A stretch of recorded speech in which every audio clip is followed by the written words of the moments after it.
barometer amal kita saleh tak salehnya di salat kita. Bila salat kita ikhlas dan sesuai dengan sunnah Nabi SAW, maka insya Allah amalan yang lain mengikuti. Ini aktivitas ini membantu saya di akhirat atau akan menyulitkan saya di akhirat? Kalau seandainya perbuatan itu ternyata akan menyulitkan kita di akhirat kelak, tinggalkan perbuatan itu. Anta ni'mal jund. Kamu adalah sebaik-baik prajurit. Coba lihat. Kamu adalah sebaik-baik prajurit.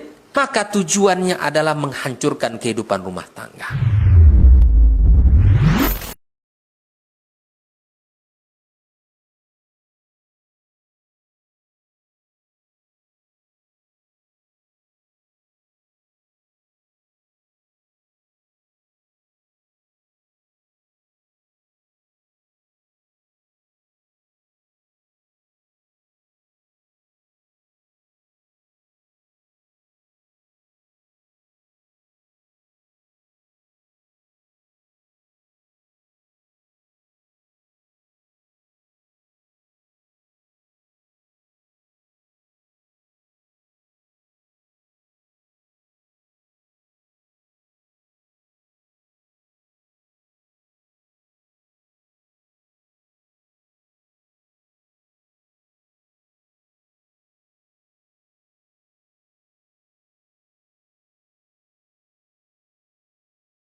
Amma ba'du,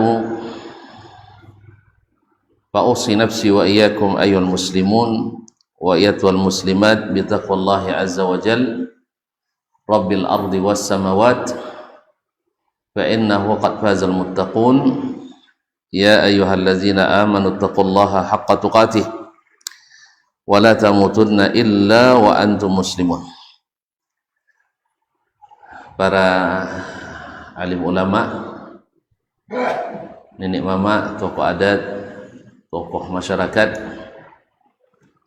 tokoh pemuda, para hadirin, hadirat, bapak-bapak dan ibu-ibu, saudara-saudara dan saudari, serta adik-adik dan anak-anak yang saya muliakan, saya hormati, yang saya cintai. Yang besar tak disebut gelar, yang tak bergelar tak dipanggil nama. Mudah-mudahan semuanya dalam keadaan senang dan bahagia, di bawah bimbingan taufik dan hidayah, iman dan Islam yang membuat nyaman dan tenteram. Bersyukur kita, alhamdulillah, Allah berikan kesempatan untuk kembali melakukan lawatan, datang ke tempat yang Masya Allah sungguh menggembirakan, di rumah Allah yang penuh dengan kenyamanan, rahmat, kasih sayang, dan mudah-mudahan di akhir majlis berbagi ampunan dari Allah Subhanahu wa taala.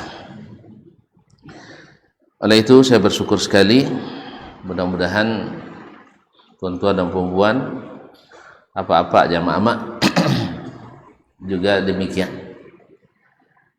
Karena kalau bukan karena nikmatnya, taufik daripadanya, susah juga kita bertemu seperti ini.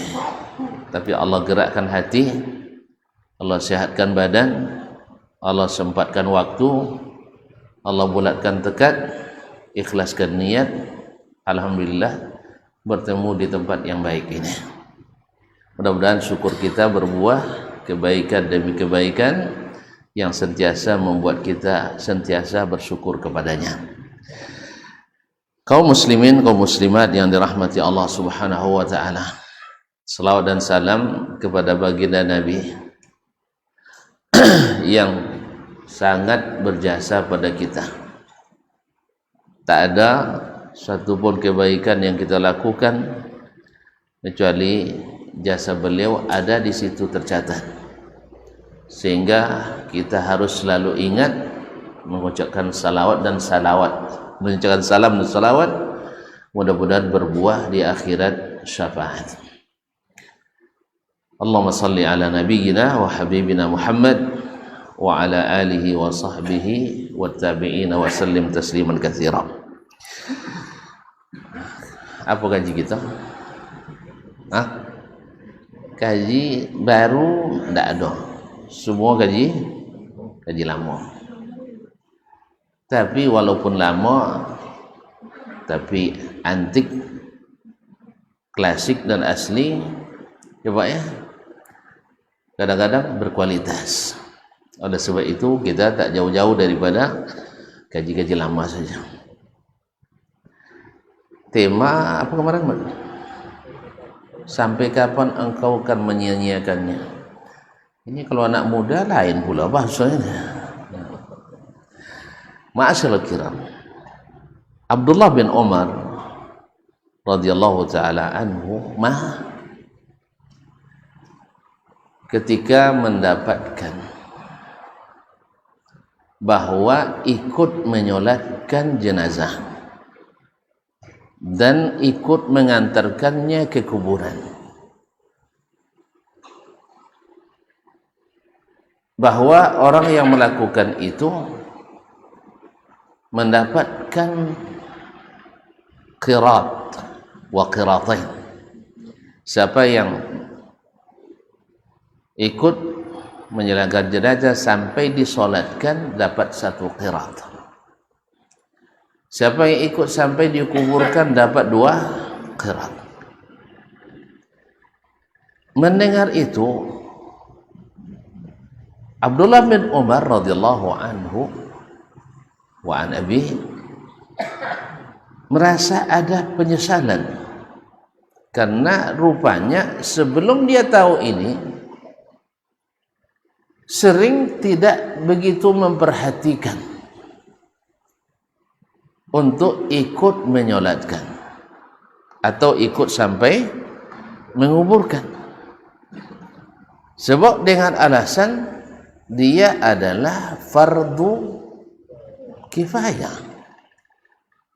Kalau dikerjakan sebagian, gugur kewajiban yang lain. Subhanallah. Lalu ketika dia dapat berita itu dari Ummul Mukminin, dia katakan, inna lillah laqad dayya'na qararita katsira. Subhanallah, ternyata selama ini kita sudah menyia-nyiakan banyak qirat. Sebab ketika ditanya kepada Nabi alaihi salatu wassalam, apa itu qirat ya Rasulullah? Yang dijanjikan pahala untuk orang yang menyelenggarakan jenazah tadi sampai disolatkan 1 qirat, kalau lanjut lagi sampai dikuburkan dapat 2 qirat. Apa itu 1 qirat seperti apa? Qala mithlu jabali Uhud, yaitu seperti sebesar gunung Uhud. Apa yang sebesar gunung Uhud tidak disebutkan. Tumpukan pahala mungkin, emas, kalau emas banyak tu Pak. Pernah nengok gunung Uhud? Belum lagi? Sudah kan? Masya Allah. Berapa panjangnya? Tidak keliling. Rugilah Pak. Besok pergi sama beliau minta keliling. Nah, iya, hanya 7,2 km panjangnya. Kalau Bapak punya emas sepanjang itu, mau tidak bagi saya? Ternyata selama ini kita sia-siakan qararit. Berapa banyak orang meninggal, kita tidak ikut menyolatkan. Berapa banyak orang meninggal, kita tidak ikut menguburkan. Alasan? Hanya fardu kifayah. Dikerjakan 1-2 orang, dah selesailah, sudah. Ma'asyiral kiram yang dirahmati Allah SWT. Satu hari Nabi pun mengatakan kepadanya, ni'mal fata Abdullah laula yaqumul lail. Sebaik-baik pemuda itu Abdullah, seandainya dia qiyamul lail. Masya Allah. Ini juga qiyamul lail kan cuma sunat. Apa definisi sunnah? Sunat apa definisinya? Bekerjakan berpahala, ditinggalkan rugi tuh. Sampai kaji rupanya. Ditinggalkan rugi. Nah, selama ini ternyata kalau ditinggalkan tidak apa-apa. Akhirnya dia meninggalkan, tapi Nabi katakan sebaik-baik pemuda adalah Abdullah laula yaqumul lail. Andainya dia salat malam. Subhanallah. Dia juga yang menerima pesan dari Nabi alaihi salatu wassalam. Kun fid dunya. Padahal dia masih muda. Tapi diingatkan, kun fid dunya ka'annaka gharibun au abiru sabil. Hai Abdullah, jadilah kamu di dunia seperti orang asing atau orang yang sedang musafir. Orang asing tentu akan rindu ke kampungnya, perantau. Atau orang yang dalam perjalanan mesti nak cepat sampai, apalagi jalan buruk pula. Nah, kaum muslimin kaum muslimat dirahmati Allah SWT, apalagi di perantauan tidak menjanjikan merubah nasib, penuh dengan penderitaan. Makanya orang-orang yang menderita di dunia ini ingin cepat mati. Iya enggak? Iya. Karena dia tahu dikiranya setelah mati selesai masalah. Sah? Nah. Karena dia asing di sini, bukan tempat yang abadi. Sah? Walakum fiha mustaqarrun wa mata'un ilahi. Nah, anak muda kan masih lama sebenarnya, tapi dinasihati seperti orang asing atau sedang musafir. Kamu sekarang mana yang lebih banyak mati, anak muda atau orang tua? Ayo buat absen. Mana lebih banyak anak muda mati pada orang tua? Tak pernah bercatat dah. Tengok kiri kanan. Banyak anak muda. Data menunjukkan kematian di usia muda hari ini lebih tinggi daripada kematian di usia tua. Wajar aja, karena anak lebih banyak daripada ayah, kecuali yang KB. Ya, seri dua-dua. Nah, kaum muslimin kaum muslimat dirahmati Allah SWT, mendapat pesan-pesan, sentuhan-sentuhan seperti ini, akhirnya Abdullah ibnu Umar ibnu Khattab dan juga sahabat-sahabat yang lain yang muda-muda tidak mau menyia-nyiakan lagi, sampai-sampai Abdullah bin Umar bin Khattab radhiyallahu taala anhu, bila beliau musafir, beliau tidak akan singgah kecuali di tempat Nabi singgah. Beliau tidak buang hajat kecuali di tempat Nabi buang hajat. Walaupun oleh sebagian ulama dianggap ini mutasyaddudat Ibnu Umar, sampai ada kaedah di kalangan para fuqaha, iyyakum wa tasyaddudat Ibnu Umar wa rukhas Ibnu Abbas. Hati-hati dengan tasaddudnya Ibnu Umar dan terlalu rukhsah daripada keringanan Ibnu Abbas.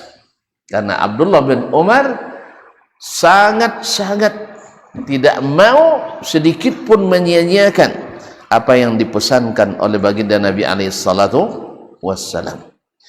Jadi kaedah yang kalau fardu kifayah tidak apa-apa ditinggalkan kalau sudah dilaksanakan oleh sebagian, atau kaedah bahwa yang sunat bila dikerjakan berpahala ditinggalkan tidak apa-apa, tidak mau lagi diperhatikan oleh Abdullah bin Umar. Dan bahwasanya kalau makruh ditinggalkan berpahala, dikerjakan tidak apa-apa, ini keliru, kata Abdullah bin Umar. Yang benar adalah laqad kana lakum, sambunglah, laqad kana lakum, baru maulid Nabi dia lupa. Laqad kana lakum fi Rasulillahi uswatun atau iswatun, qiraat uswatun hasanah, uswatun hasanah. Sesungguhnya bagi kamu pada Rasulullah sallallahu alaihi wasallam terdapat uswatun hasanah, contoh teladan yang baik. Bagi siapa? Liman kana uswatun hasanah liman kana yarjullaha wal yawmal akhirah wa dzakarallaha katsira. Dia akan menjadi uswah hasanah, contoh yang baik, yang diikuti, yang diteladani, yang dimakmumi. Bagi siapa? Yarjullah, man kana yarjullah, yang ingin bertemu dengan Allah. Tuan-tuan rindu tak jumpa sama Allah? Tak ada yang nganggu. Risau tak bertemu sama Allah? Apa? Rindu bertemu sama Allah? Subhanallah. Amak-amak rindu tak sama Allah? Ini baik-baik tuh. Di sini peragu-peragu nih. Man ahabba liqa Allah, ahabballahu liqa'ah. Siapa yang rindu, yang cinta bertemu dengan Allah, Allah juga rindu bertemu dengannya. Ya Pak, pernah rindu Pak? Buka memori lama. Pernah tidak merasakan rindu?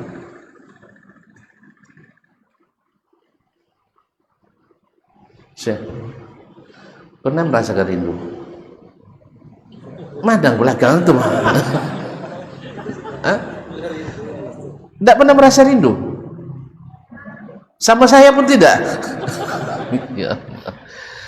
Orang yang rindu mesti ada sebab. Sah? Ada di antara manusia ini kita rindu bertemu dengannya, dan ada yang takut bertemu dengannya. Ada enggak? Misalnya saya nelpon Ustaz Dipi, Assalamualaikum Ustaz, saya mau ke Payakumbuh. Astagfirullah, ke Payakumbuh pula Ustaz. Kalau sempat dia astagfirullah jawabannya, pasti dia mengkhawatirkan sesuatu. Sah? Tapi kalau sempat alasannya Masya Allah, ahlan wa sahlan wa marhaban, berarti dia merindukan, ada sesuatu yang dia inginkan. Sah? Semakin besar harapan kita dengan terjadinya pertemuan itu, maka semakin besar kerinduan kita kepadanya.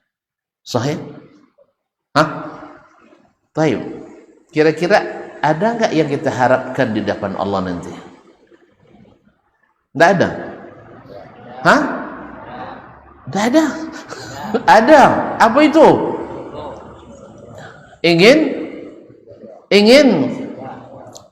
Nih, sobat, ada yang orang mati kita panggil satu sekarang nih, atau dua, satu ahli surga, satu ahli neraka. Sampai di kuburan, ahli surga dia bilang apa? Belum pernah mati satupun, jadi tidak tahu. Ada bocorannya, man. Bocoran alam kubur kan sampai ke kita, tapi bocoran sahih Pak, A1 dari Nabi Sallallahu Alaihi Wasallam. Orang yang saleh ketika meninggal disambut oleh malaikat sebanyak-banyaknya sepanjang mata memandang, pakaian putih bersih, harum wangi, membawa kapan dari surga, bawa pengharum dari surga, bawa keranda dari surga. Masya Allah, ada keranda di surga sih. Nah, bawa anu dari surga. Kemudian dikatakan kepada ya nafsu tayyibah, wahai jiwa yang baik, dikeluarkan, disambut dengan halus oleh malaikat maut, keluar ruhnya, lalu berlombalah malaikat yang wangi-wangi tadi, yang ganteng tadi, lalu diletakkan di depan atas tadi, lalu dibawa wangi ke seantero bumi. Setiap lewat di rumah malaikat, ini wangi siapa? Wanginya Dasman. Belum lagi saya. Antum tak mau aminkan ya? Gitu aja antum tak mau, ya Allah. Nah, semoga wangi sekali. Lalu bawa ke atas.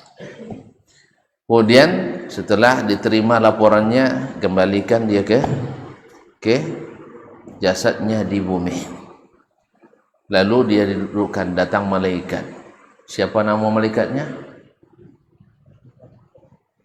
Memang belum pernah tonton pergi rupanya ya. Nah, Munkar wa Nakir. Munkar wa Nakir.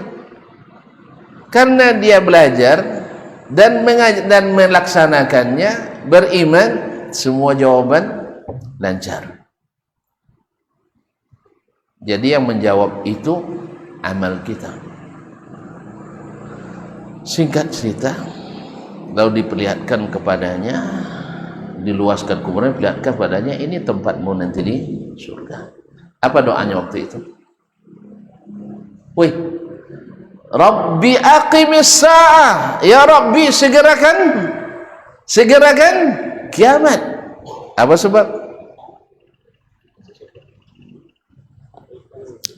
Tonton pernah buat perlombaan? Pernah buat perlombaan?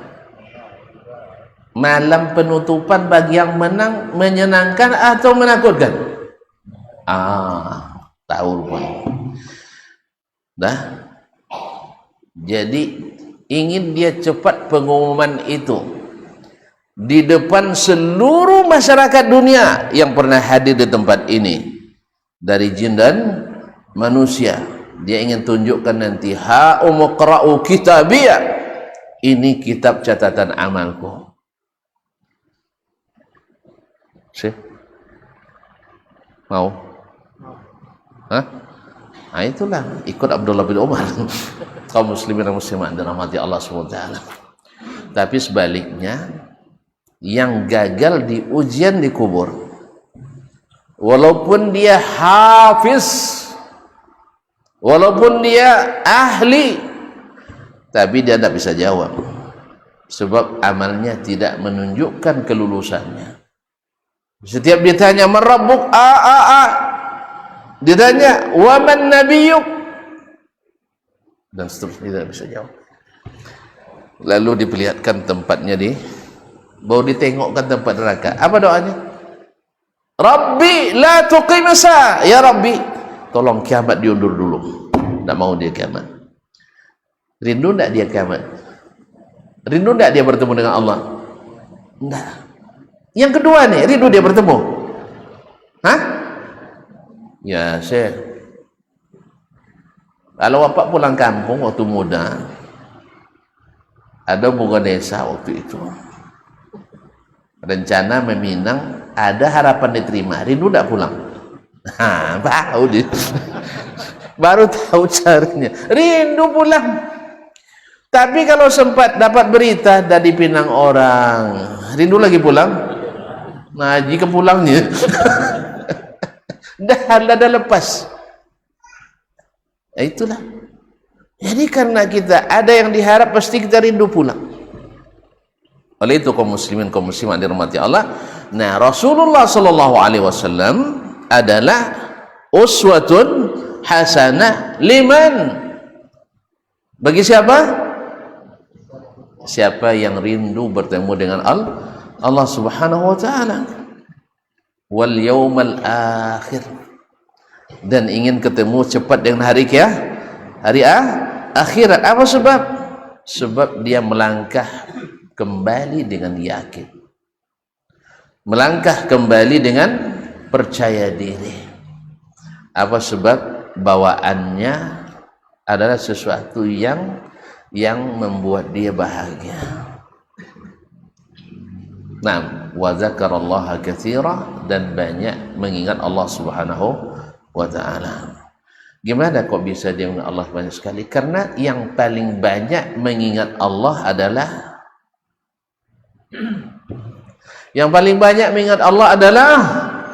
subhanallah, Rasulullah sallallahu alaihi wasallam. Yang paling hebat mengingat Allah adalah Rasulullah sallallahu alaihi wasallam. Yang paling baik zikirnya kepada Allah adalah Rasulullah sallallahu alaihi wasallam. Maka orang-orang yang berindu kepada Allah, orang-orang yang beruntung, orang-orang yang tidak menyia-nyiakan adalah yang tidak mau mencari contoh kecuali Rasulullah sallallahu alaihi wasallam. Apalagi yang nak antum cari? Mau cari zikir dia yang terbaik. Mau cari salat dia yang paling khusyuk. Mau cari apa lagi? Puasa dia yang paling sempurna. Masalah urusan duniawi dia yang paling maju. Kepemimpinan dia yang paling hebat. Coba bayangkan kaum muslim dan muslimat dirahmati Allah. Ada enggak di zaman manapun dari periodisasi perkembangan umat ini dan bahkan umat sebelum umat ini yang di masanya di bawah kendalinya dalam satu agama tidak ada aliran sesat kecuali zaman beliau? Ada nggak zaman selain zaman Nabi? Tidak paham pertanyaan, sobuilah. Paham pertanyaannya? Paham pertanyaan saya? Dibilang paham, tidak juga dibilang dahir. Disederhanakan. Kita di apa namanya? Di kampungnya apa nama? Kubang ya. Nah, di Kubang ini ada enggak orang yang terpapar aliran sesat? Ada. Enggak ada. Baik. Nggak ada. Hah? Ada nggak? Ada, alhamdulillah. Jangan coba tidak ada. Dan ingat, orang yang tersesat tak pernah tahu dia sesat. Jangan tunggu orang sesat ngaku dia sesat. Kasih formulir dia tak akan isi. Buatkan formulir apa? Aliran sesat. Tolong isi Pak. Kecil sasik dah ini. Mana ada orang ngaku sesat? Kalau ada ngaku sesat, tak akan banyak, tak ada orang kafir pada Nabi. Nabi masuk ke mana dulu? Nabi diutus di mana? Di Makkah. Disesatkan tak sama orang Quraisy? Hah? Nabi dibilang sesat menyesatkan. Saba'a Muhammad sesat. Kan dalam kaji kita sebelum ini, kalau masih ingat, Nabi dituduh pengacau umat, mengacau masyarakat. Dulu sebelum Muhammad datang kami damai-damai aja. Setelah Muhammad datang kami jadi kacau. Menurut mereka menikmati keberagaman aliran itu, padahal Nabi tidak membolehkan kita beraliran-aliran sesat dalam agama. Nah, sekarang pertanyaannya, ada enggak di masa umat Islam ini yang semua personilnya, orangnya yang tidak ada terlibat aliran sesat kecuali zaman Nabi? Tidak ada. Tidak paham pertanyaan. Tidak paham. Saya dekatkan. Di zaman sahabat berapa orang semua? Berapa? Tidak tahu. Di Haji Wada hadir 110.000 jemaah. Ramai kan? Baik. Ketika sahabat masih hidup, Nabi sudah wafat. Setelah Nabi wafat,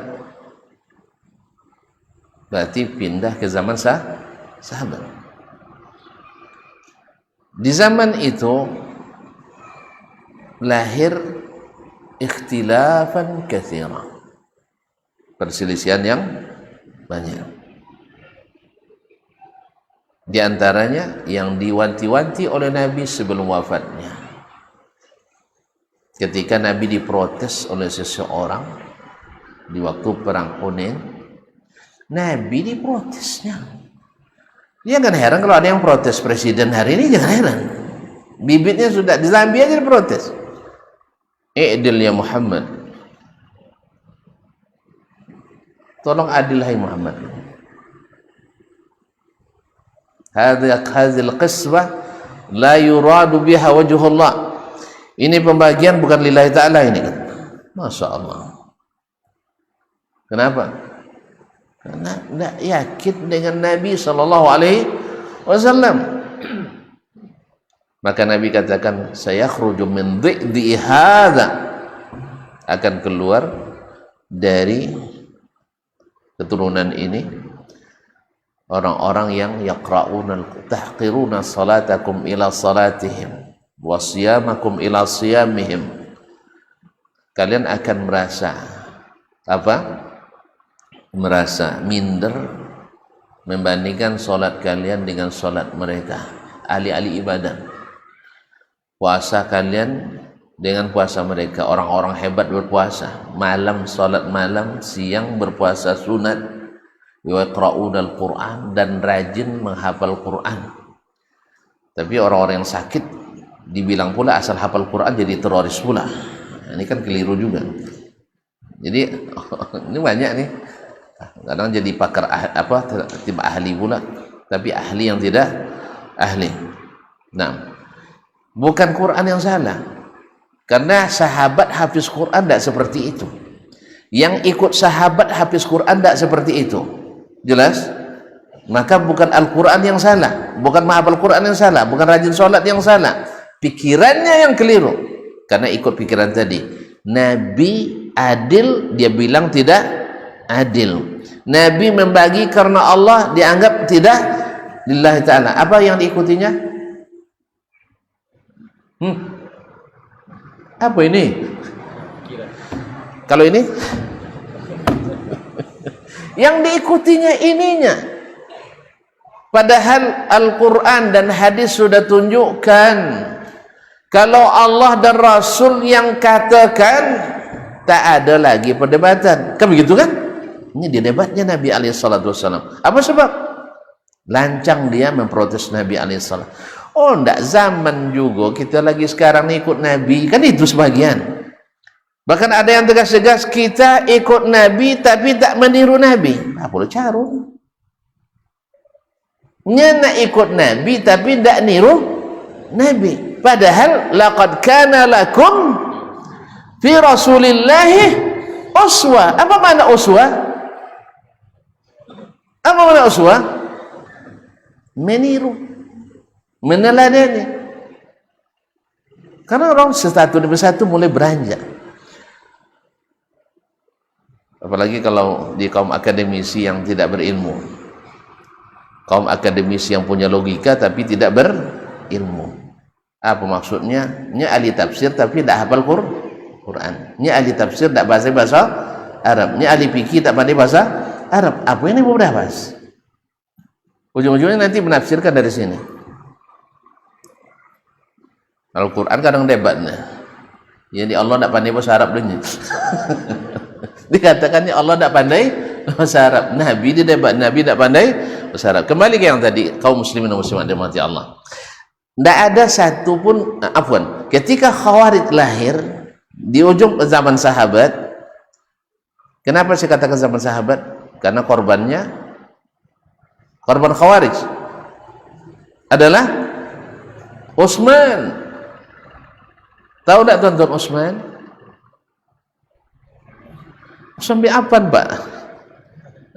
Salah satu dari 4 khulafa ar-rasyidin yang perbuatannya, kebijakannya dijadikan sunnah oleh Sayyidul Mursalin. Alaikum bisunnati wa sunnatil khulafa'ir rasyidin al-mahdiyyin min ba'di. Yang malaikat malu kepadanya, yang tak pernah Al-Quran lepas dari tangannya,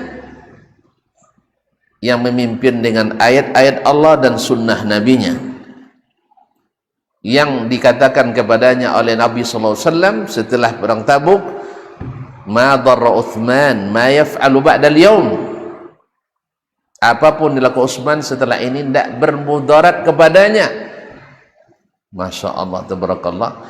Tapi tasyahid di tangan Khawarij, golongan sesat.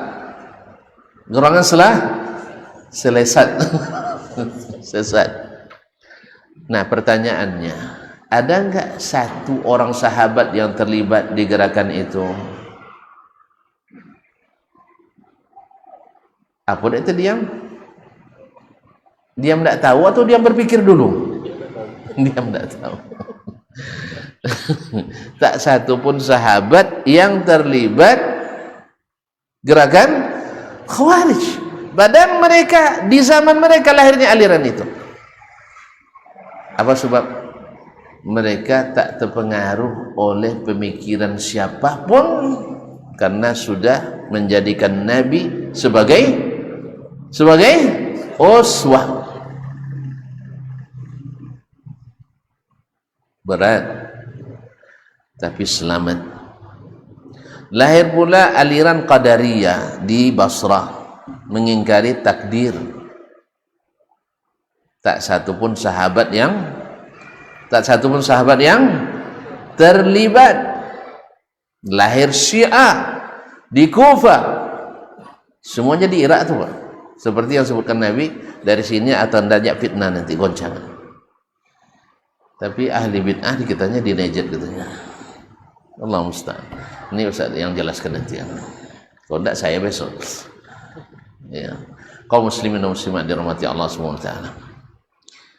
Aliran-aliran tidak ada masuk ke kalangan sahabat. Karena apa? Karena mereka tidak terpikat dengan syubhat. Karena di depan mereka adalah Rasulullah sallallahu alaihi wasallam. Oleh itulah kenapa ijma'nya sahabat itu mu'tabar, bukan pendapat personil, karena personil bisa salah ijtihadnya, tapi adalah ijma'nya mereka. Karena sebagian dicari-cari congkel-congkel sampah-sampah di kuyu sarok nang saleh digali batu sebuah dapat riwayat kan, tidak pernah dikumpul sahabat tapi dapat oleh dia, tidak bersanad. Ini sahabat buat, katanya kita ikut sahabat juga.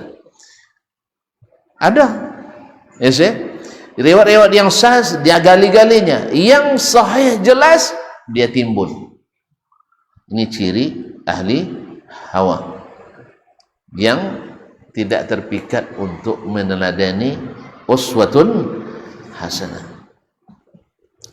Ma'asyiral kiram dirahmati Allah Subhanahu wa taala. Azan Pak. Mas waktu Isya. Memang asyik kalau kita bersamanya. Tak terasa waktu berlalu. Itu tandanya kita sedang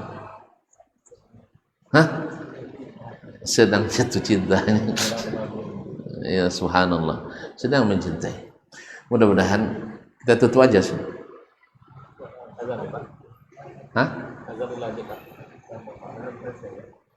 Apa? Azan dulu, habis itu disambung. Sambungnya panjang atau pendek? Baik, secukupnya. Yalah, kaum muslimin.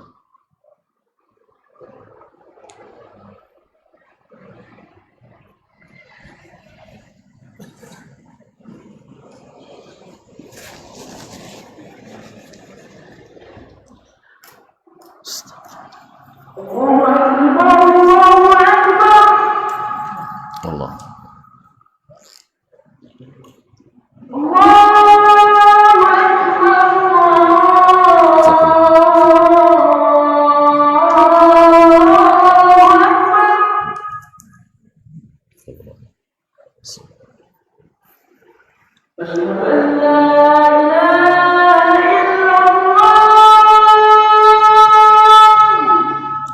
Sudah enggak?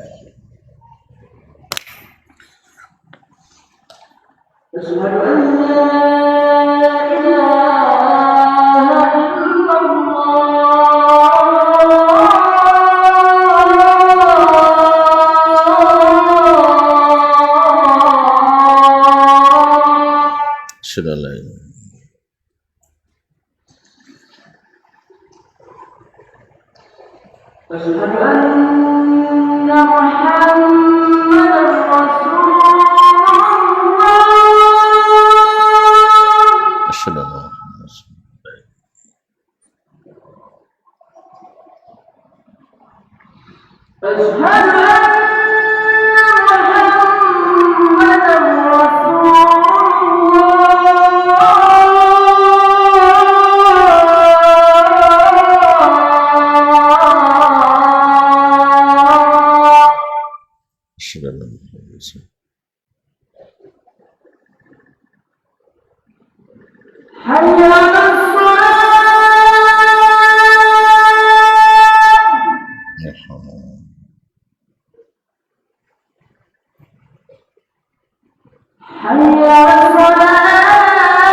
haula.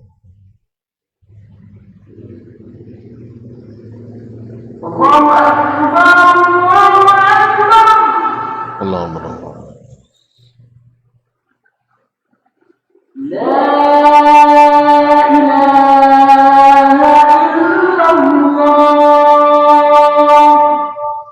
Wa nashhadu Allahumma rabb hadhihi as-salati.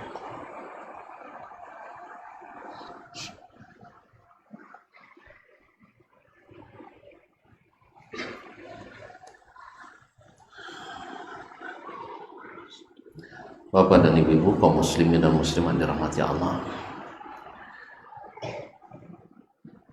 Jadi kenapa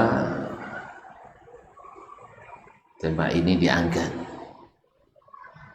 dan kenapa kita ingin beragama kembali seperti zaman sahabat?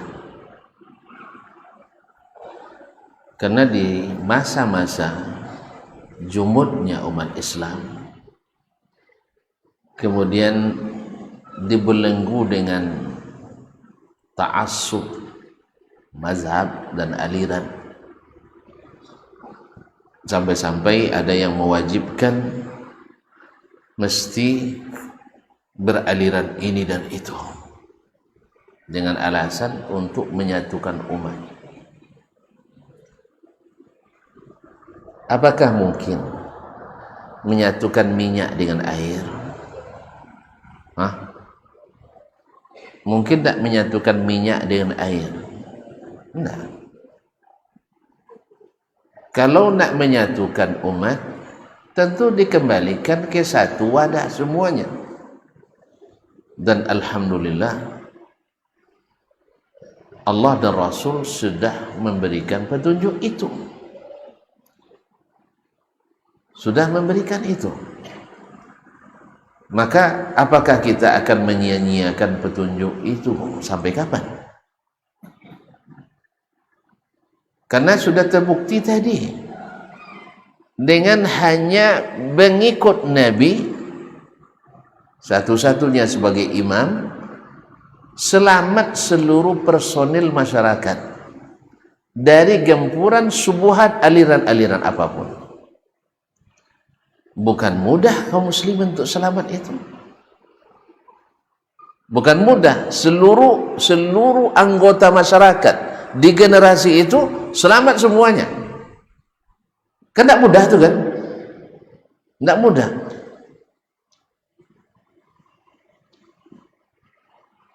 Tadi saya katakan mungkin dalam ruang lingkup kita sekeluarga saja mungkin ada yang terlibat. Tidak bisa selamat semuanya, kecuali dengan apa? Mengikat diri dengan pemahaman para sahabat. Karena mereka tadi setelah tahu Nabi SAW, maka dia tidak mau memilih yang lain. Tidak mau memilih yang lain. Makanya ketika orang mengatakan, siapa imam antum dalam beragama? Kita katakan, siapa imam kita? Nabi Muhammad SAW. Kan dia imam kita. Lalu ketika orang mengatakan mesti imamnya mazhab Syafi'i fikih, mesti Abul Hasan Asy'ari Maturidi akidah, kapan mau satu nih? Antara akidah dan fikih ada berbeda alirannya. Dengan alasan untuk menyatukan umat. Habis itu siapa yang tidak berusaha Syafi'i keluar dari Indonesia. Memang dulu yang bangun Indonesia ini Imam Syafi'i. Jadi kaum muslimin dan muslimat dirahmati Allah, maka imam kita yang telah menyatukan dulu ketika mereka berserakan di masa jahiliyah adalah Sayyiduna Muhammad sallallahu alaihi wasallam. Karena memang yang ikut beliaulah yang seluruh personilnya selamat, sedangkan ikut yang lain banyak yang tidak selamat. Maka heran kita, orang yang pertama mengakui bahwa tidak ada akses ilmu kita tentang Allah kecuali Nabi. sallallahu alaihi wasallam. Lalu dia belajar untuk mengenal Allah tidak melalui Nabi sallallahu alaihi wasallam. Aneh kan? Kalau tanpa Nabi, mungkin tak kita mengenal Allah? Tentu tak mau ditanya, nampaknya dah ngantuk saya. Belum lagi. Tanpa melalui Nabi, tahu tak kita siapa Allah? Enggak. Terus kenapa ambil metode mengenal Allah selain dari Nabi atau dari selain Nabi sallallahu alaihi wasallam? Kan banyak metode-metode orang nak mengenal Allah tapi tidak melalui hadis-hadis Nabi. Habis itu menjadi ahli sunnah asli pula. Jelas? Maka kenalilah Allah dengan Rasulullah sallallahu alaihi wasallam. Kalau tidak nanti masing-masing mengetahui dengan cara masing-masing, akhirnya memiliki sifat Allah masing-masing. Mu'tazilah mengatakan Allah tidak punya sifat. Jahmiyah juga sama mengikuti Mu'tazilah. Kemudian datang lagi Musyabbihah, Mujassimah, mengakui sifat Allah tapi sama pula dengan sifat kita. Datang pula yang seolah-olah menengahi, ternyata tidak beda cara berpikirnya dengan kaum Mu'tazilah. Masuk akal diterima, tak masuk akal ditolak. Tapi manhajnya ahli sunnah adalah kalau sudah tetap dalam Al-Quran dan sunnah, tidak perlu lagi logika ke sana kemari. Karena ilmu logika yang terpelajari itu seperti kata Syekhul Islam Al-Harawi, dibangun di atas ateisme. Ocu Aristoteles dulu yang temukan. Ocu, udah ya. Sekarang udah sih nasional. Ya, bahwa segala sesuatu begini mesti begini, begini mesti begini. Itu rumus manusia. Nah, jelas? Yang kedua, heran kita melihat orang beribadah kepada Allah dan dia tahu bahwa ibadah itu tidak akan diterima kecuali yang diperintahkan Allah, dan tidak ada akses untuk mengetahui ibadah itu diterima Allah atau tidak kecuali Rasulullah SAW. Lalu dia sia-siakan ibadah yang diajarkan Nabi, diganti dengan ibadah produk sendiri, bukan sentral, produk sendiri. Sehingga masing-masing buat aliran ibadah masing-masing. Aneh. Di mana kau tahu itu diterima? Ada Al-Quran, ada hadis? Enggak. Tapi kan baik. Asal baik pasti diterima. Kalau gitu, asal baik itu dari mana dapatnya? Di pikiran. Kalimat asal baik itu dari mana dapatnya? Kan baik. Dari mana?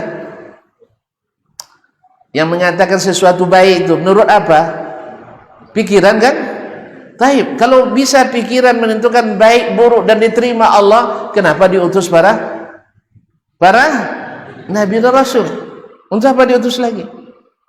Maka aneh bin ajaib, orang memproduk ibadah-ibadah sendiri yang tidak diajarkan oleh Nabi, pada dia tahu tidak ada akses untuk mengetahui ibadah diterima kecuali melalui Rasulullah sallallahu alaihi wasallam. Aneh bin ajaib, orang yang sudah meyakini dan melihat sendiri bahwa aturan hukum yang diterapkan Nabi itulah yang berhasil 100% untuk kesejahteraan umat manusia. Sampai hari ini kaum muslimin. Tuan-tuan, kalau nak cari negeri paling aman di dunia, di mana? Hah? Wih, di mana negeri paling aman? Indonesia, setuju menurut kita. Nah, tapi menurut data Badan Kriminalitologi Dunia dan yang khusus pada masalah kriminalitas, awak banyak tuh kalau percaya baca lo koran-koran tuh. Ya, kalau di Pekanbaru MX namanya, itu kasus kriminal yang tertangkap kamera saja, yang tertangkap oleh wartawan, yang tidak bejibun banyaknya, kasus demi kasus, ribuan dalam satu kota aja, ribuan sah. Bandingkan dengan Arab Saudi yang selalu disentil orang itu, ya, yang selalu disudutkan orang dengan media, masih menempati negeri paling aman di dunia, Persi internasional. Orang barat yang menilai, bukan kita. Negeri paling aman, walaupun tidak sempurna. Kalau mereka tidak sempurna, kita lebih ya sempurna nggak ada. Ya, jadi tidak sempurna. Nah, apalagi dengan tekanan-tekanan dunia internasional hari ini, banyak hal-hal yang berubah di akhir-akhir ini. Tapi ditambah lagi dengan umat Islam sendiri yang congkel-congkel juga. Nah, Allah musta'an. Nah, kalau udah tahu kita, lalu kita lebih memilih selain daripada yang diikuti Rasulullah Sallallahu Alaihi Wasallam. Mereka tahu dan yakin bahwa pendidikan yang berhasil itu adalah pendidikan Nabi Alaihissalatu Wassalam. Lalu kita memakai teori-teori, apalagi hari ini guru-guru, dosen-dosen dari kaki ke atas ngurus kertas. Ada yang guru di sini? Ada yang guru? Tidak ada. Subhanallah. Tidak ada guru ngaji. Ini bahaya nih. Tidak ada guru yang ikut ngaji, bahaya tuh. Apa yang mau diajarkan sama anak-anak nanti nih? Taib. Dosen? Tidak juga ada. Masya Allah, saya sendiri yang dosen di sini. Taib. Ia dibebani dengan tugas-tugas yang isinya yang ngurus kertas. Upload ini, input ini, aplikasi ini.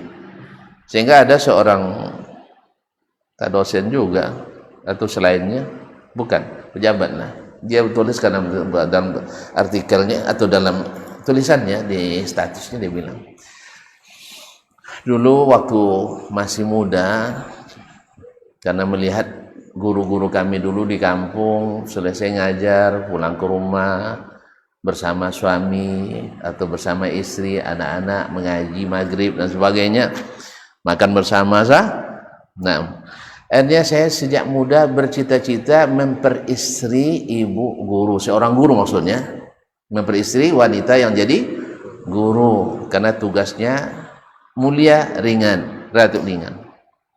Setelah menikah ternyata berbeda. Ya, siang tidak dapat lagi makan bersama. Bang, ada BIMTEK. Sore pulang terlambat, ada ngisi akreditasi. Malam ngejar upload data, tidur abang dulu, saya masih online ngejar buru besok subuh besok apa ndak sempat kecuali bikin Indomie, itu pun belum matang, dah tinggal di meja. Bang, makan sendiri ya, saya harus kejar ke kantor pagi begitu setiap hari. Itulah azabnya guru sekarang, naik sertifikasi tapi bikin frustasi.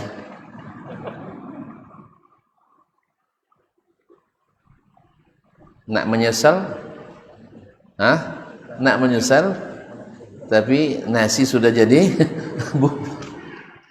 tidak sesuai dengan yang diharapkan. Makanya hasil pendidikan dulu hebat-hebat, ini modelnya. Hasil pendidikan sekarang, Honda loju-loju, makan nomor 1, suruh kerja nanti dulu. Yang nguruskan tempat tidur aja tidak bisa dia tadi ini. Jangan dulu bersihkan rumah lagi. Kalau kita dulu liburan sekali sepekan itu pulang ke rumah, bersihkan kaca rumah, debu-debu rumah disapu kan. Kadang bantu mak ke ladang menuga. Tahu menuga? Tidak tahu ya. Nanam benih. Apa nama sekarang? Pakai itu apa tuh? Batanam. Nah, itu kerja kita. Sekarang enggak. Awak pulang pun tidak disambut kadang lah. Sibuk dengan tuk acuh HP ini. Assalamualaikum, salam pun tak dijawab nih kadang. Tak dijawab salam nak. Udah tadi, tak ada dengar. Dalam hati pun. Gara-gara tak cuci HP. Jadi hasil didikan hari ini auzubillah.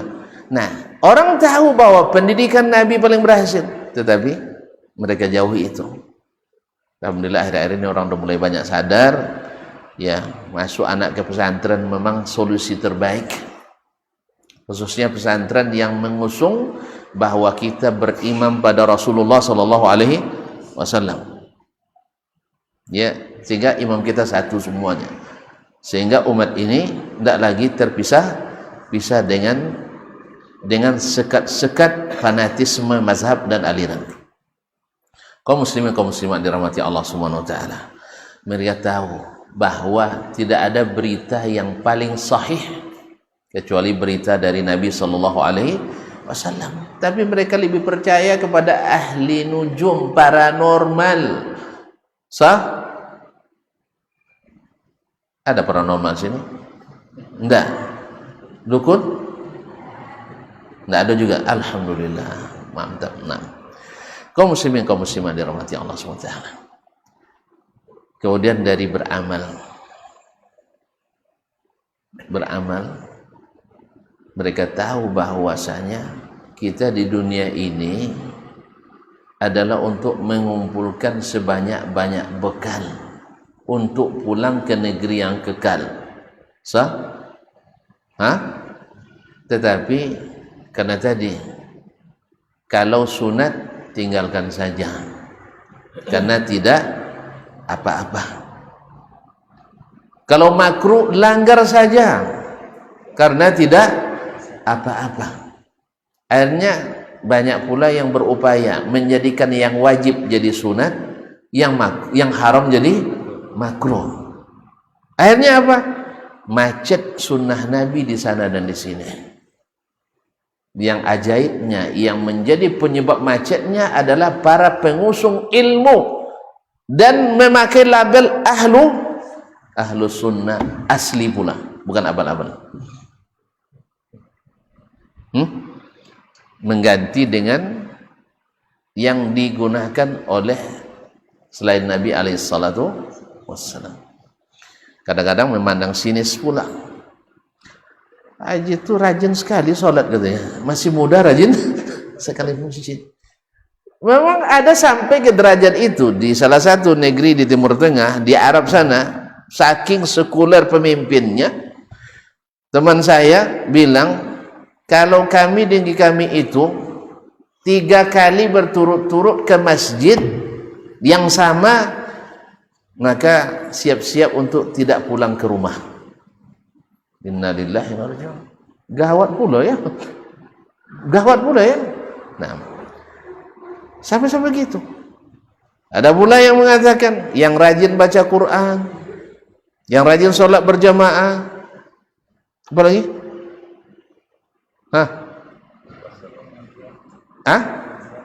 Ikut kajian, itu hati-hati. Subhanallah, mereka paham orang yang paling taat itu adalah mereka yang selalu mengaji sunnah Nabi SAW. Mereka yang paling taat. Tetapi karena mungkin akan terlihat lebih dari yang lain, sehingga yang lain tidak menyenanginya. Nah, sampai kapan kita akan menyia-nyiakan itu? Abdullah bin Umar dengan segala nasihat langsung dia sehat. Sekali diberikan oleh Rabi motivasi, dia langsung mengaplikasi. Maka sejak Nabi bilang kepadanya, sebaik-baik pemuda adalah Abdullah kalau dia solat malam. Sejak itu tak tinggal lagi solat malam. Ya Abdullah, kun fid dunya ka'annaka gharib. Au abiru sabil. Jadilah kamu dunia seperti orang asing atau dalam perjalanan. Maka dia sejak itu, iza asbahta fala tantazirul masa. Iza asbahta fala tantazirul masa. Kalau kau berada di waktu pagi, jangan tunda beramal sampai sore. Wa iza amsayta fala tantazir sabah. Kalau kau berada di waktu sore, ada peluang beramal, jangan tunggu sampai Bagi padahal sebentar kan, esok aja lah gitu kan. Enggak, sekarang kalau ada peluang berinfak sekarang besok berubah niat. Saya mengalami,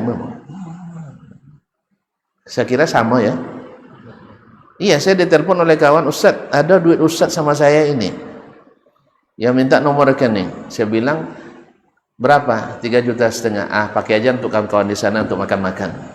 Harus ditransfer Ustaz katanya. Kalau harus transfer jangan salahkan saya kalau berubah niat sebenarnya. Enggak paham dah. Enggak paham dah. Kalau sudah transfer ke saya dan masuk ke saku saya, berubah niat. Ketika saya lapaskan itu ambil saja. Oh, tidak bisa, harus transfer. Nanti berubah sebenarnya. Betul berubah. Setelah sampai ke apa? Saya hitung hutang, saya hitung belanja, saya hitung uang, ternyata minus. Akhirnya karena sudah terlanjur terucap, saya kirim 2 juta. Saya kisahkan 1,5 juta. Jelas ya? Padahal tadi kan banyak kan? Sekarang berubah. Apalagi kalau sudah saya cairkan. Kalau sudah jadi bentuk uang di saku, itu dah ada lagi cerita tuh. Jelas? Makanya Syekh Ibnu Utsaimin rahimahullah ketika salah seorang muridnya mau menikah, dia datang ke Syekh. Kasih kajian seperti ini, pas di depan pintu, Syekh, besok hari Kamis malam, orang sana kan malam nikahnya Ustaz ya. Malam saya mau menikah Syekh. Saya sangat berharap sekali Syekh untuk datang. Lalu saya tengok agendanya, tanya sama sekretarisnya, oh mohon maaf, Kamis malam saya ada acara di Riyadh misalnya. Mohon maaf sekali tidak bisa. Masih merayu lagi dia, tolonglah Syekh sekali ini. Ini kan minta batalkan acara Syekh kan. Syekh kan sering juga kirim. Tidak bisa kata Syekh. Karena masalahnya dengan orang lain. Kalau acara pribadi bisa batalkan. Dalam keadaan seperti itu tiba-tiba datang orang ngantarkan kunci mobil baru. Kunci mobil baru dengan mobilnya. Syekh, saya disuruh majikan saya ngantarkan mobil ini ke Syekh, mobil Amerika pula. Apa namanya mobil? Ford, Masya Allah. Masih belum buka plastik di depan itu tuh. Mana mobilnya tuh Syekh? Kata Syekh, saya masih punya mobil. Syekh selalu menolak. Ya, ketika raja datang ke rumahnya, dia tawarkan, kan rumahnya masih lantai tanah waktu itu. Raja Saud ke rumahnya. Syekh, raja minta, boleh enggak kita buatkan rumah untuk Syekh yang lebih bagus? Kata bilang, saya sudah punya rumah. Saya sudah menyiapkan rumah di Nasriyah katanya. Murid-muridnya pada heran kan? Pas raja pergi, Syekh katanya buat rumah dekat Nasriyah. Iya, kami tidak tahu. Kan di situ pekuburan. Nanti berumahnya di situ. Jadi maksudnya ini bahasa ta'arid dia. Tidak mau menerima pemberian itu. Ya biarlah nikmati yang ada ini. Nah, ketika muridnya memaksa juga, orang ini tidak mau, saya tidak butuh mobil, bawa pulang. Kata majikan saya, dia bersumpah bahwa Syekh wajib terima. Saya tidak bawa pulang mobil lagi. Kalau orang Arab kalau bersumpah tuh sungguh-sungguh. Akhirnya Syekh bilang, kalau gitu saya ambil. Lalu bilang sama muridnya, ini hadiah saya untuk pernikahan kamu. Saya tidak jadi hadir. Kira-kira rela tidak dia? Kalau sempat tuan-tuan merayu saya untuk hadir, lalu kejadian yang sama saya lakukan, kira-kira gimana? Terlambat. Nanti berubah niat saya kan, ambil kunci. Iyalah kalau tidak apa-apa Ustaz. Iya kan? Mobil baru saya. Berapa harganya Ustaz? Ya kalau di sini mungkin ada mendekati 1 miliar. Nah, begitulah. Jadi kalau saatnya ada dan mampu, jangan tunda. Sebab kalau ditunda niat berubah. Ini yang dilakukan Abdullah bin Umar. Nah, ini yang harus juga kita dakwahkan, yang harus kita masyarakatkan. Kalau saya tahu satu sunnah, saya harus laksanakan walaupun sekali dalam seumur hidup misalnya. Syekh juga mengajarkan ketika Nabi alaihissalam pernah sholat maghrib rakaat pertama baca surat Al-A'raf sampai tamat. Nah, Al-A'raf berapa ayat? Hanya 206 ayat. Jadi satu rakaat 206 ayat. Kita coba di Isya ini. Nah, Isya kan lebih panjang waktunya. Nah, jadi tapi memang tidak selalu. Tapi pernah berlaku di zaman Nabi Shallallahu Alaihi Wasallam. Akhirnya Syekh Ibnu Utsaimin rahimahullah juga ingin melaksanakan sunnah ini walaupun hanya sekali dalam kehidupannya. Maka hampir 2 bulan atau 2 bulan beliau sosialisasikan di Kabupaten Buraidah itu, karena dia imam besar masjid rayanya. Jadi disosialisasikan di masjid-masjid, di toko-toko, di mana-mana, khususnya di masjid tempat dia sholat, bahwa tanggal sekian, maghrib tanggal sekian kami akan melaksanakan sunnah ini. Siapa yang punya hajat hari itu jangan sholat di masjid kami. Awak nak nikah malam tu tak jadi kan? Nah, jadi diingatkan itu sampai terkenal pula di situ. Akhirnya setelah rasanya sudah masyarakat pada umum sudah tahu, alhamdulillah baru dilaksanakannya. Jadi kaum muslimin dan muslimat dirahmati Allah, tapi alhamdulillah melimpah masjid. Ternyata ramai juga yang berminat karena ingin melaksanakan walaupun hanya sekali. Nah, sebab apa kaum muslimin dan muslimat dirahmati Allah? Nabi itu barakah, maka amalannya barakah. Nabi itu paripurna, amalannya paripurna. Nabi itu paling bertakwa, yang mengikutinya akan mendekati paling bertakwa. Nabi itu pertama masuk surga, yang dekat-dekat dengannya cepat-cepat insya Allah masuk surga. Makanya ada mahasiswa saya S2 bertanya, Ustaz, memang mestinya kita ikut Nabi dalam segala hal? Ini kalau dijawab secara logika nanti panjang debatnya, ya kan? Nabi orang Arab, kita orang Melayu, orang Indonesia. Nabi itu begini, kita begini, panjang cerita. Saya jawab dengan bahasa normatif aja. Antum ingin masuk surga? Tentu jawabannya iya. Tapi aku ingin masuk surga cepat apa lambat? Hah? Cepat apa lambat? Ingin cepat. Kalau ingin cepat, dekat dengan yang cepat masuk atau yang lambat masuk? Siapa yang cepat masuk? Rasulullah SAW. Kenapa? Nabi seluruh amalannya teraplikasi dalam sistem. Makanya semuanya terbaca dan langsung lancar urusan sah. Dan yang mendekatinya, kalau ada masalah kan tinggal Tonton pernah tidak berjalan sama orang yang punya jabatan tinggi? Tidak pernah. Atau orang yang berduit banyak? Tidak pernah juga. Atau orang yang bagak? Tidak pernah juga. Ya Allah ya Rabbi. Mesti urusan lancar. Saya pernah di Jakarta. Nah, di naik pesawat bertemu dengan salah seorang dandim. Kenal kan? Dandim, karena Pak Jokowi waktu itu manggil seluruh dandim se-Indonesia. Pulang pula sama dengan salah seorang mereka. Rombongan juga banyak dandim dari sana, dari Sumatera, dari Riau. Diajak, Ustaz, kita lewat sini aja. Harusnya saya antri lama, di sini tidak pakai antri. Demikian juga nanti tuan-tuan di akhirat, kalau dekat dengan Nabi, cepat tidak masuknya? Cepat. Makanya jangan jauh-jauhkan seragam dengan Nabi sallallahu alaihi wasallam. Masuk enggak? Masuk enggak? Makanya orang yang paling mirip dengan Nabi amalnya Abu Bakar, maka dia menjadi manusia paling terkenal dan paling mulia. Setelah itu Umar, setelah Utsman. Walaupun dia Abu Bakar tak pernah terluka dalam peperangan, seperti terlukanya Khalid, tak pula mati syahid seperti syahidnya Umar, Utsman dan Ali, tapi dia lebih mulia dari mereka semua. Apa sebab?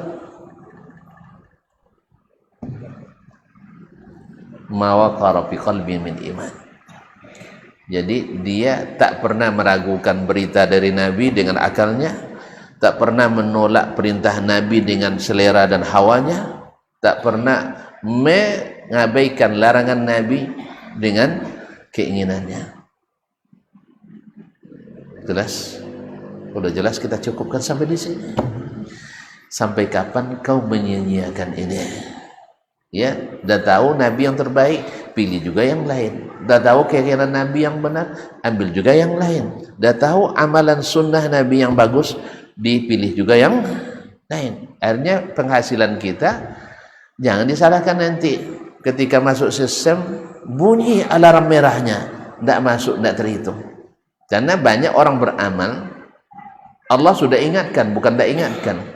Dalam surah Al-Ghashiyah dan surah-surah lain, wujuhu yawma'izin khashi'ah, wajah-wajah tertunduk lesu pada hari itu. Kenapa? Beramal atau bukan? Beramal. Amilatun nasibah, beramal dan bekerja keras, tapi apa ujungnya? Tasla naran hamiyah, tapi tetap masuk surga yang menggelegak, masuk neraka yang menggelegak. Apa sebab? Amalnya tak teraplikasi, SK-nya tak keluar, atau SOP-nya tidak dituruti. SK tidak ada, SOP tidak diikuti. Cair dana jadi temuan, akhirnya dipanggillah para saksi. Ujung-ujungnya saksi jadi saksi jadi tersangka. Ini kaum muslimin. Orang meyakini tentang Allah seperti ini, padahal Al-Quran mengatakan seperti ini. Lalu tentu akan berbeda kan, sistem mengatakan ini, dia mengatakan ini, tidak terbaca oleh sistem. Jelas? Lalu akan ditanya, kamu meyakini dari siapa? Tentu dipanggil gurunya. Saya dapat dari guru kami, siapa namanya? Dasman Yahya Ma'ali. Panggil Dasman, ini depan halayak ramai di Padang Mahsyar ini. Bisa. Dasman, kamu yang mengajarkan si Divi ini keyakinan seperti ini? Ya Allah. Kamu baca ndak ayat saya begini? Baca. Dengar ndak hadis saya begini? Dengar. Kamu kan ahli hadis? Ya. Tapi kenapa ndak ikuti yang saya katakan? Ndak yakini yang Nabi ajarkan? Anu. Iya, sebab saya belajar teori ini dan itu. Dari mana kamu dapat? Panggil lagi guru saya, Kiai Haji atau Buya Godang Sipulan misalnya. Panggil lagi. Tanya lagi Buya itu, di mana kau dapat? Dapat pula guru yang sebelumnya. Ujung-ujungnya tak sakit sampai ke kita sampai ke Nabi alaihissalatu wassalam. Lalu yang terakhir ditanya, di mana kamu mulai-mulai yang seperti ini? Itulah pikiran saya, katanya. Kan kamu tidak disuruh berpikir, kamu disuruh untuk mengikuti. Akhirnya semua jadi tersangka. Awalnya jadi saksi. Mau tuntutan panjang urusan di akhirat? Mau panjang urusan di akhirat? Ingin lancar saja atau ingin hisabnya lama? Sebab Nabi dah ingatkan, Allah dah ingatkan, man nuqisal hisab uzib. Siapa yang hisabnya dipermasalahkan, ditanya banyak, pasti ujung-ujungnya azab. Makanya ikutlah hisab yasirah. Hisab yang mudah. Hisab yang mudah, hisabnya Sayyiduna Muhammad sallallahu alaihi wasallam. Ya Pak ya. Nah, kalau gitu mesti wak belajar terus hadis-hadis Nabi, mesti belajar sunnah-sunnah Nabi, ya. Dan kita tidak menoleh kiri dan kanan, karena gara-gara itu kadang-kadang kita tertumbuh dan jatuh badan. Nah, jangan menoleh kiri kanan, karena di depan kita jalan lurus terang benderang yang telah ditunjukkan oleh Nabi Shallallahu Alaihi Wasallam. Berat, iya. Kalau kau tak sanggup, biar aku sendiri aja.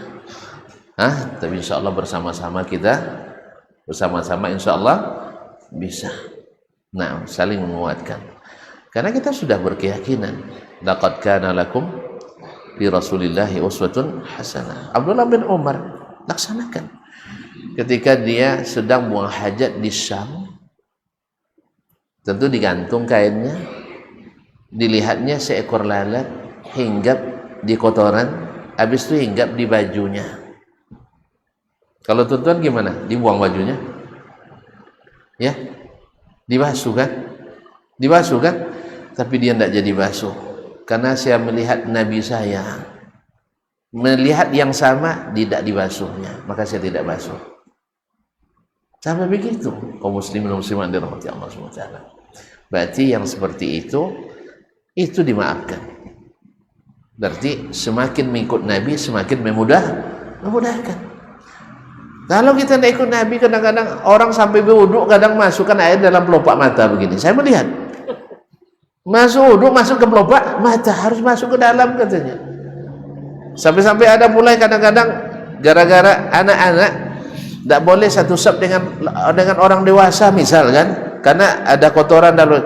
Yang menjadi ibroh kotoran di luar, kotoran di dalam. Kalau kotoran di dalam, nanti pakai kompresor kita sebelum wuduk nanti. Iya kan? Dikompres dulu semuanya harus keluar semua. Enggak. Jelas? Sama dengan orang yang tak sadut juga. Ustaz, saya punya HP ada aplikasi Al-Quran di dalam. Ketika pergi ke WC, gimana caranya? Saya sambil seloroh, jangan pakai HP. Enggak. Kamu punya hafalan Quran enggak di kepalamu? Punya. Nah, ketika masuk WC, dikemanakan kepalanya? Jelas. Ya, yang dilarang membukanya, larang membawanya. Tapi kalau dia tersimpan, itu tidak mengapa. Tapi yang paling selamat tinggalkan di rumah kalau ke masjid atau ke WC. Jelas ya? Ini kalau ikut Nabi semakin mudah. Semakin mudah. Makanya seluruh ulama-ulama atau para pemikir ilmu kalam, ujung-ujungnya mereka menganjurkan orang tak ikut jalan mereka. Tak ikut jalan mereka. Fakhrul Razi di akhir umurnya mengatakan, saya dapatkan jalan yang saya tempuh ini jalan buntu. Jalan buntu. Maka yang terbaik itu adalah jalan as-salaf. Saya bicara tentang Allah di atas, baca tsumma stawa ilas sama. Tentang ini dan itu baca 113 Hijriah. Ketika akan meninggal dia kumpulkan seluruh anak keluarganya. Kalian ragu tak dengan keahlian saya di ilmu kalam? Tidak. Kalian percaya dengan saya? Percaya. Nah, ketahuilah wahai anak-anakku, wahai saudara-saudaraku, bahwasanya jalan terbaik itu adalah jalannya ahli hadis, yaitu mengikut hadis-hadis Nabi alaihissalatu wassalam, dan tinggalkan ilmu ini, karena ilmu ini adalah ilmu mandul yang mengurangi iman kita pada Allah dan Rasul sallallahu alaihi wasallam. Nah, jangan sia-siakan ilmu Nabi lalu kita ambil ilmu dari selain Nabi sallallahu alaihi wasallam. Saya cukupkan sampai di sini. Saya kira karena sudah sangat jelas, tak perlu tanya jawab lagi. Ini tanya jawab, ini muftinya, jangan saya. Nah, ada pertanyaan juga? Hah? Saya kira janganlah. Udah pukul berapa Ustaz? Oh, baru jam 8:30. Bagi orang sini masih muda. Bagi-bagi kita nak kekan baru sudah tua. Ayo silakan Bu. Nah. Waalaikumsalam warahmatullahi wabarakatuh.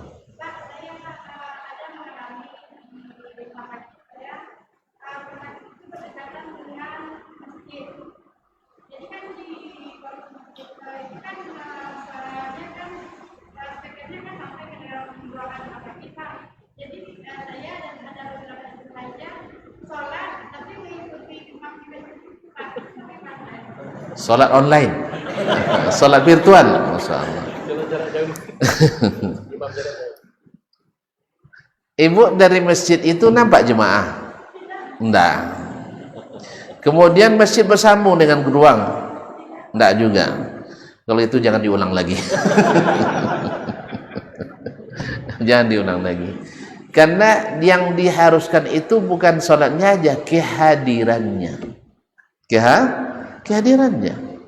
Karena memang masalah ini masuk masalah kontemporer. Di antara yang pertama yang mengungkit-ungkit masalah ini adalah Ahmad Siddiq Al-Ghumari dari Maroko, atau yang Al-Ghumariyin lah, yang mengungkit masalah ini. Karena teknologi yang sudah canggih, kita nak solat di Masjidil Haram, ikut imam Masjidil Haram melalui televisi. Nabi bukan solat ikut imam Masjidil Haram, katanya solatun fi Masjidil Haram, solat di Masjidil Haram, bukan ikut imam solat di masjid, tapi adalah solatun ma'al imam fil masjid. Jadi oleh sebab itu maka pendapat ini pendapat yang pendapat yang keliru, ya, yang tidak didukung dengan dalil yang kuat. Nah, wallahu ta'ala alam. Enggak lah, kan sudah bilang jangan ulang lagi. Nah, kalau gitu nanti saya sholat di rumah saya aja. Apalagi rumah saya dekat masjid juga, Bu. Nah, rumah saya dekat masjid juga. Allahu Akbar, Allah boleh di sini kan? Allah musta'an. Nah, kehadiran kita itu, wallahu musta'an. Baik. Ternyata pertanyaan di sini hebat-hebat, Bu, ya. Sudah, masya Allah, sudah bertelong dan maju. Silakan. Hah?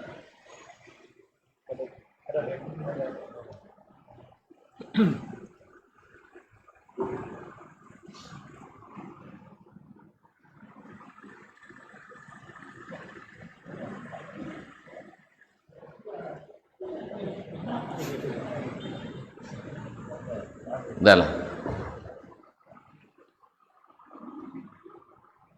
Baik, ternyata gak jadi. Terima kasih. Kalau gitu kita tutup sampai di sini. Mudah-mudahan bermanfaat. Salah ada khilaf, mohon maaf. Dan yang benar semata-mata taufik dari Allah. Yang salah kesalahan saya, mungkin dari syaitan. Kepada Allah saya mohon ampunan. Kepada bapak dan ibu mohon dimaafkan. Dan kalau bisa berikan masukan. Wabillahi taufiq wal hidayah. Wallahu ta'ala alam. Wa sallallahu ala nabiyyina Muhammad wa sallam. Wa subhanakallah bihamdik. Asyhadu an la ilaha illa anta astaghfiruka wa atubu ilaik. Wassalamualaikum warahmatullahi wabarakatuh.